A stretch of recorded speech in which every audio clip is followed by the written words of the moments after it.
بسم اللہ الرحمن الرحیم۔ السلام علیکم۔ دعا ہے کہ آپ جہاں کہیں بھی ہوں خیر خیریت سے ہوں۔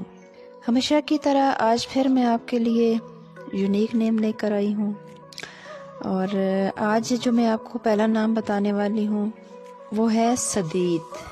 سدید کا مطلب ہے درست اور سیدھی بات کرنے والا۔ درست اور سیدھی بات کرنے والا سدید اس کو کہتے ہیں جو اچھی درست اور سیدھی بات کرے۔ اور دوسرا جو نام ہے وہ ہے حدید۔ حدید کا مطلب ہے لوہے کی طرح مضبوط، بڑا طاقتور اور بڑا مضبوط آدمی۔ اگلا نام ہے صبار۔ صبار شکور، آپ نے قرآن مجید میں یہ لفظ سنا ہوگا۔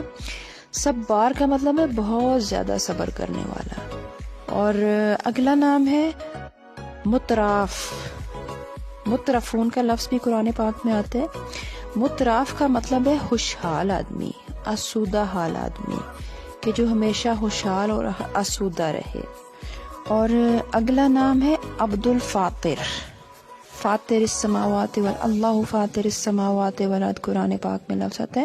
فاطر کا مطلب ہے پیدا کرنے والا، تو عبد الفاطر یعنی پیدا کرنے والا جو رب تعالی ہے اس کا بندہ، پیدا کرنے والے کا بندہ عبد الفاطر۔ ایک اور نام ہے عریج۔